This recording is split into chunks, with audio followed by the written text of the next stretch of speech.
오늘 읽은 말씀 마태복음 14장 1절부터 12절입니다. 신약성경 23쪽입니다. 마태복음 14장 1절부터 12절입니다. 그때 분봉왕 헤롯이 예수의 소문을 듣고 그 신하들에게 이르되 이는 세례 요한이라 그가 죽은 자 가운데서 살아났으니 그러므로 이런 능력이 그 속에서 역사하는도다 하더라. 전에 헤롯이 그 동생 빌립의 아내 헤로디아의 일로 요한을 잡아 결박하여 옥에 가두었으니 이는 요한이 헤롯에게 말하되 당신이 그 여자를 차지한 것이 옳지 않다 하였음이라. 헤롯이 요한을 죽이려 하되 무리가 그를 선지자로 여김으로 그들을 두려워하더니 마침 헤롯의 생일이 되어 헤로디아의 딸이 연석 가운데서 춤을 추어 헤롯을 기쁘게 하니 헤롯이 맹세로 그에게 무엇이든지 달라는 대로 주겠다고 약속하거늘 그가 제 어머니의 시킴을 듣고 이르되 세례 요한의 머리를 소반에 얹어 여기서 내게 주소서 하니 왕이 근심하나 자기가 맹세한 것과 그 함께 앉은 사람들 때문에 주라 명하고 사람을 보내어 옥에서 요한의 목을 베어 그 머리를 소반에 얹어서 그 소녀에게 주니 그가 자기 어머니에게로 가져가니라. 요한의 제자들이 와서 시체를 가져다가 장사하고 가서 예수께 아뢰니라. 아멘. 다음 주 수요일부터 사순절 기간이 시작이 되었습니다. 해마다 찾아오는 기간 또 절기다 생각하지 마시고 늘 깨어 기도하시고 하나님께서 나를 사랑하시는 그 은혜 가운데 거할 수 있는 모든 성도들 되시기를 주님의 이름으로 축원합니다. 사순절 기간 동안 저녁에 7시 반에 모여서 또 기도하기로 작정하신 분들이 계십니다. 저녁에 오셔서 7시 반부터 함께 기도하시면 또 은혜가 더할 줄로 믿습니다. 그리고 다음 주 설 명절이 있습니다. 그래서 월요일과 화요일 새벽은 자유롭게 기도해 주시기 바랍니다. 월요일, 화요일 새벽은 자유롭게 기도하시면 되겠습니다.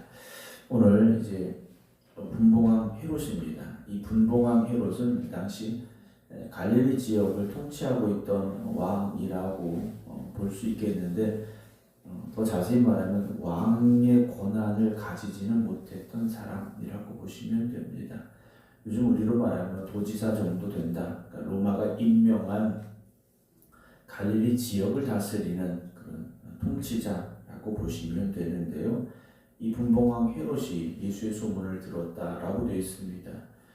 이 헤롯은 예수님이 태어날 당시 헤롯 대왕은 아닙니다. 그 당시 헤롯 대왕은 그래도 막강한 힘을 가졌었지만 이 분봉왕 헤롯은 그 정도의 권력을 가지지는 못했던 사람인데 이 분봉왕 헤롯이 예수님의 소문을 들었습니다. 헤롯 대왕의 아들인데 예수의 소문을 들었습니다.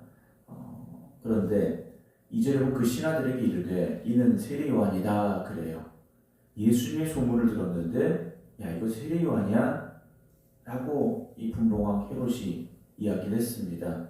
왜냐하면 그가 죽은 자 가운데 살아났으니 그러므로 이런 능력이 그 속에서 역사하는도다 라고 말하는 거죠. 자기가 죽인 세례 요한이 살아서 돌아온 게 바로 저 예수다 라고 이 분봉왕 헤롯이 신하들에게 이야기를 합니다. 왜냐하면 이유가 다 있습니다.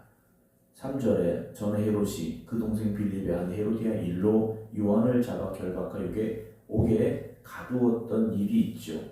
그때의 일을 이제 마태는 설명해 주고 있는데 자기 아내 헤로디아가 원래는 자신이 이복동생 빌립의 아내였습니다. 근데 이복동생 빌립의 아내였던 헤로디아를 자신의 아내로 삼은 거죠. 그것을 세례 요한이 이건 아니다. 잘못한 거다. 죄다라고 헤롯에게 이야기를 한 겁니다. 듣기 싫은 소리를 한 거죠. 여러분 누가 나의 잘못을 지적하고 또 나의 잘못에 대해서 이야기할 때 기쁘게 듣는 사람이 많지는 않습니다. 왜냐하면 나 나름대로 잘 하려고 한 거거든요. 나의 어떤 최선을 다한 겁니다. 그런데 누군가가 이거 잘못된 거야. 그렇게 하면 안 돼. 왜 그랬어? 라고 이야기한다면 내가 잘못했구나, 내가 실수했구나, 긍정적으로 기쁘게 받아들이는 경우가 많지 않습니다. 우선은 기분이 나쁜 거죠. 기분이 나쁘다라는 거예요. 더군다나 헤롯은 어떻습니까? 자기 이복 동생의 아내를 데려온 거지 않습니까? 얼마나 기분 나쁜 겁니까? 죄인 건 알아요. 그러나 나의 잘못을 지적한다. 더군다나 내가 분봉왕인데 여러분 이거 가만히 지나갈 수 있는 일은 그에게 아니었다라는 거죠. 근데 여러분 우리가 완벽할 수는 없지 않습니까? 저도 여러분들도 완벽할 수는 없어요. 그렇다면 누군가 나에게 그런 지적을 해줄 때 내가 미처 알지 못했던 부분에 대해서, 내가 깨닫지 못했던 것에 대해서, 내가 미처 인식하지 못했던 것에 대해서 이야기를 해주면 여러분 얼마나 감사합니까? 왜냐하면 누군가에게 당신 뭐 잘못했어 라고 이야기하는 게 쉽진 않습니다. 물론 뭐 그걸 아주 쉽게 하시는 분도 있을지 모르겠으나 대부분 남의 어떤 행동에 대해서 지적하는 게 쉽지 않아요. 다 성인이지 않습니까? 그들에게 이건 이런데 뭐 이건 실수한 것 같아 이렇게 이야기해주는 사람은 정말 나를 아끼는 사람일 수 있습니다. 그렇다면 우리가 기쁨으로 받아들여야 되고 그 말해주는 사람에게 오히려 감사할 수 있어야 되죠. 우리가 세상에서는 기분 나쁠 수도 있고 나도 다 알고 나이 먹은 만큼 먹었고 너는 잘하냐 뭐 이런 생각이 들 수도 있겠지만 누군가 나에게 그런 지적을 해주고 충고를 한다면 여러분 감사함으로 들을 수 있어야 됩니다. 우리가 그 정도의 좀 넉넉한 마음을 가졌으면 좋겠습니다. 더군다나 교회 안에서 그 사람의 나를 얼마나 아끼면 그런 이야기를 해주는 거겠습니까? 나도 모르는 나의 잘못이라면, 나도 모르는 나의 부족함이라면 여러분 우리가 긍정적으로 들어야 되고 그걸 고쳐나가려고 노력하면 되지 않습니까?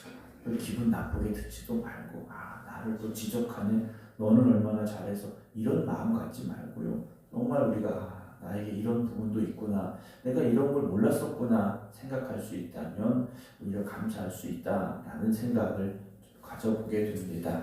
오늘 헤롯으로 다시 돌아가 보면 헤롯이 상당히 기분 나빴습니다. 그래서 세리 요한을 잡아다가 결박하여 옥에 가두었다라고 되어 있죠. 얼마나 화가 났으면 세리 요한을 잡아다가 결박하여 옥에다 가뒀겠습니까?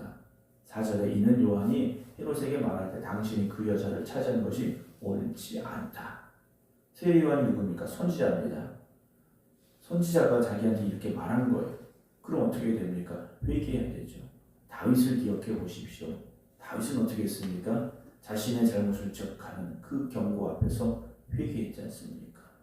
여러분 오늘 우리가 하나님의 말씀이 때로는 나의 감추어진 부분들을 드러낼 수도 있고 그 말씀이 나에게 찔림이 될 수도 있지 않습니까? 여러분 오히려 그 시간이 감사한 거죠. 우리가 병원에 가서 건강검진을 받습니다. 멀쩡한 줄 알았어요. 건강한 줄 알았어요. 근데 내시경을 해보고 뭐 검사를 해보더니 이거 뭐 안 좋은 게 있습니다. 이거 수술해야 되겠습니다. 뭐 치료해야 되겠습니다. 하고 치료받고 수술 받아서 건강해졌습니다. 그럼 얼마나 감사합니까? 몰랐던 거니까 그냥 모르고 사는 게 속편해. 여러분 그렇지 않다라는 거죠. 여러분 말씀이 우리 안에 들어올 때 찔림이 되는 것이 있다면 그건 우리가 지금 잘못하고 있는 겁니다. 듣기 싫은 말씀이 있다? 그럼 우리가 정말 잘못하고 있는 부분들이라는 거죠. 오히려 그런 말씀에 집중하시고 그 말씀으로 말미암아 우리가 거듭나고 새로워지고 변화되기를 더욱더 힘써 기도하시고 노력하는 저와 여러분들이 되길 주의 이름으로 축원합니다. 5절에 헤롯이 요한을 죽이려 했습니다. 그러니까 괜히 잡아온 게 아니지 않습니까? 죽여야 되겠어 하고 잡아온 거예요. 그런데 무리가 그를 선지자로 여김으로 그들을 두려워했더라라고 했어요. 세례 요한을 두려운 게 아니라 하나님을 두려운 게 아니라 사람들을 두려워했다는 거죠. 왜냐 자기 평판이 안 좋아지면 로마로부터의 신임을 얻지 못할 테고 그러면 분봉왕의 자리도 잃을 수 있고 뭐 여러 가지로 생각을 많이 한 것 같습니다. 그 시작이 어디였느냐? 사람을 두려워했다는 거죠. 여러분 우리가 하나님을 두려워해야지 사람을 두려워해서는 안 됩니다. 우리가 믿음으로 살아가면서 때로는 손해볼 수도 있어야 되는데 손해보는 걸 두려워하는 사람들도 있다는 거죠. 여러분, 우리 체면이 중요한 게 아니지 않습니까? 말씀 앞에 바로 서는 게 중요하다는 거죠. 그래서 회개는요, 내가 부족함을 인정하는 겁니다.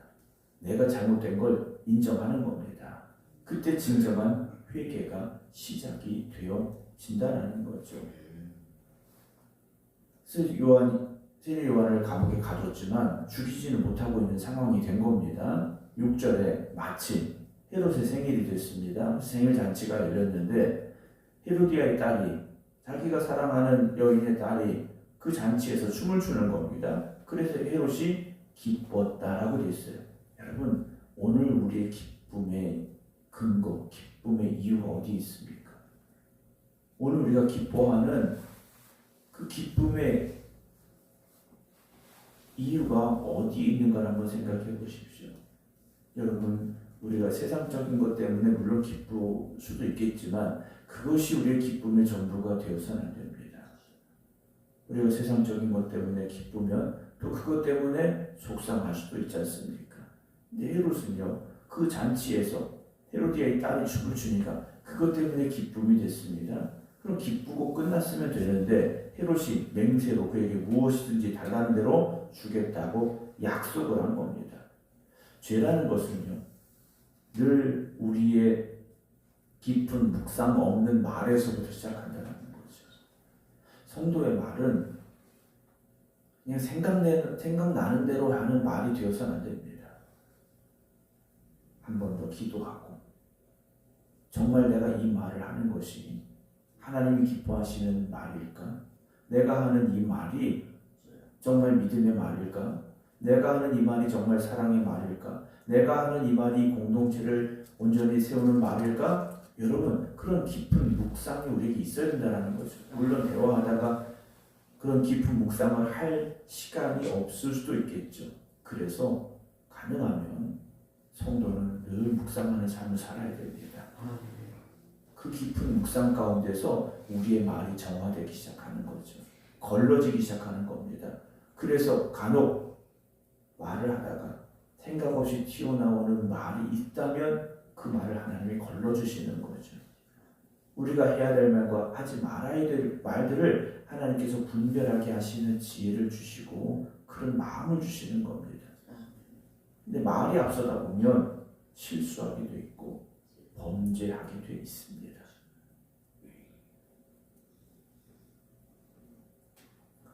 맹세를 해버렸습니다. 달라는 대로 주겠다. 맹세를 한 거예요. 뭘 요구할지도 모르는데 맹세부터 한 거지 않습니까? 8절에 이 딸이 어떻게 하느냐? 어머니한테 가서 물었죠. 어머니가 어떻게 합니까? 헤로디아가 평소에 기분 나빴다. 정말 벌써 죽였으면 했던 세례 요한이 감옥에 멀쩡히 살아있는 게 생각이 난 거죠. 그래서 자기의 딸을 시켜서 헤롯 왕에게 세례 요한의 머리를 소반에 얹어 여기서 내게 주소서 라고 말하게 하죠. 세례 요한을 죽여주세요. 이것으로 끝난 게 아닙니다. 그럼 언제 죽일지 모르지 않습니까? 여기서라고 말해요. 여기서 나한테 갖다 달라 라고 헤롯에게 요청을 하게 되죠. 어떤 일화가 벌어지게 됩니까? 이미 맹세했으니 어쩔 수 없죠. 9절에 왕이 근심하나 사람들이 두려웠습니다. 손자를 죽인다는 게 깨림칙한 거예요. 하지만 자기가 맹세한 것과 그 함께 앉은 사람들 때문에 이게 뭡니까? 자기 체면이죠. 자기 체면 때문에 죽어라 그래요. 여러분, 우리의 체면이 중요한 게 아니다라고 전에 말씀을 드렸습니다. 하나님의 영광이 중요한 거죠. 교회가 든든히 서는 게 중요한 겁니다. 근데 체면이 중요한 게 아니에요. 그런데 헤롯은 자기 체면 때문에, 자기가 뱉은 말 때문에 결국 세례 요한을 죽여라 명령을 하게 되죠.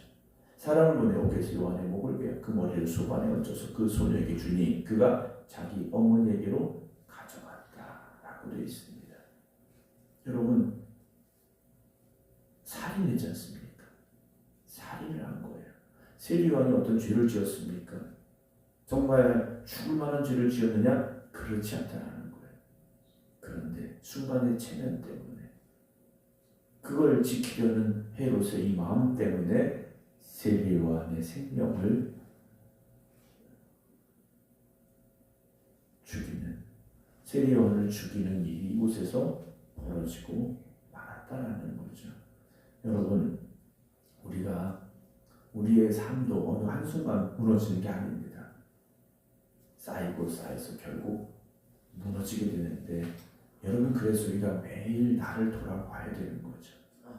매 순간 돌아봐야 되는 겁니다. 여러분, 오늘 이 새벽 기도하시며 내가 걸어온 어제의 삶을 돌아볼 수 있어야 되고, 오늘 어떻게 살아야 될 것인가 하나님의 뜻과 지혜를 구하시기 바랍니다. 그래야 우리가 믿음의 길을 끝까지 갈 수 있죠. 지금까지 잘 걸어오셨습니다. 그러면 앞으로 잘 걸어가야 되지 않겠습니까? 지금까지 믿음으로 잘 살아오셨어요. 앞으로 더 잘 살아야 되지 않겠습니까? 여러분, 그 결단과 고백이 오늘 이 새벽 우리에게 다시 있기를 주님의 이름으로 축원합니다. 12절에 요한의 제자들이 와서 시체를 가져다가 장사하고 가서 예수님께 아뢰었다 라고 되어 있습니다. 사랑하는 성도 여러분, 세례 요한은 결국 죽었습니다. 그러나 그 죽음이 얼마나 안타까운 죽음입니까? 한 인간의 욕심 때문에 시작된, 그리고 그 체면을 지키기 위한 그 몸부림침 때문에 결국 하나님의 선지자가 죽고 말았다라는 것이죠. 오늘 우리의 말과 우리의 생각과 우리의 행동이 하나님 앞에 바로 서야 되고 또 하나님의 기쁨이 되기를 힘쓰시기 바랍니다. 성도의 말 한마디 한마디는 정말 중요합니다. 여러분, 말 때문에 싸움이 나고 말 때문에 사람을 죽이는 일들도 얼마나 많은지 우리가 알고 있지 않습니까? 그렇다면 우리의 말 한마디 한마디가 성도들에게 위로가 되고 힘이 되고, 그리고 다시 하나님 앞에 바로 설 수 있는 격려가 될 수 있도록 우리의 말과 행동을 또 조심스럽게, 또 하나님의 기쁨이 되실 수 있게 말하고 행동할 수 있는 우리 모두가 되기를 주님의 이름으로 축원합니다. 기도하겠습니다. 주님의 오심을 예비하였던 세례 요한이 결국 헤롯의 말 한마디 때문에 또 그의 체면 때문에 감옥에서 죽임을 당했음을 오늘 말씀을 통해서 보게 됩니다. 오늘도 우리의 마음속에 세상의 욕심과 또 세상의 것들을 다 내려놓게 하시고 정말 하나님의 말씀만 붙잡고 하나님이 기뻐하시는 길로만 갈 수 있는 저희들이 되게 하여 주시옵소서.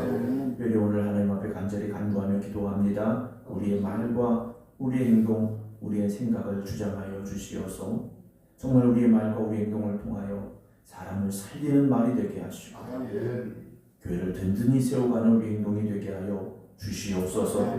오늘도 이 하루를 주님과 동행하며 살기 원합니다. 오늘도 우리가 걸어가는 걸음걸음마다 주님 함께 하시고 인도하여 주시옵소서.